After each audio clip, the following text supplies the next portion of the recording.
Hi friends, ఈ Sunday chicken తెచ్చుకున్నప్పుడు కొద్దిగా పక్కన పెట్టేసుకొని నేను చూపించే స్ట్రీట్ స్టైల్ పకోడీ రెసిపీ అయితే ట్రై చేయండి. చాలా అంటే చాలా బాగుంటుంది. అయితే ముందుగా మనమైతే చికెన్ని వాష్ చేసుకొని దానికి సరిపడా ఉప్పు, కారం, కొద్దిగా పసుపుని అలాగే నేల పొడిని కూడా వేసుకున్న తర్వాత అయితే ఒక ఎగ్ని యాడ్ చేసుకోవాలి. యాడ్ చేసుకున్న తర్వాత కొద్దిగా మైదా పిండిని అలాగే కార్న్ఫ్లోర్ని కూడా వేసుకొని బాగా మిక్స్ చేసుకోవాలి. కన్సిస్టెన్సీ వచ్చిన వరకు ఒకసారి అయితే చూసుకొని అయితే ఒక 5 to 6 hours అయితే మ్యారినేట్ చేసుకుంటే పకోడీ అయితే చాలా బాగా వస్తుంది. కడాయి తీసుకొని డీప్ ఫ్రైకి సరిపడా ఆయిల్ అయితే యాడ్ చేసుకొని ఇందాక మ్యారినేట్ చేసుకున్న చికెన్ అయితే వేసుకొని ఒక 50 to 60% కానీ 60 to 70% అయితే చికెన్ ని కుక్ చేసుకోవాలి.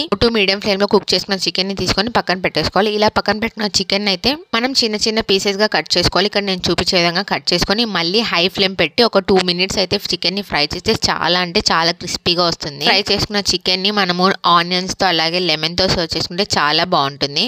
చికెన్ పకోడీ డైరెక్ట్ స్నాక్స్ లా కూడా తినొచ్చు. ఇక్కడ పైన క్రిస్పీగా లోపల చాలా సాఫ్ట్ గా ఉంటుంది. మీకు ఈ వీడియో నచ్చిందని అనుకున్నా. Thanks for watching.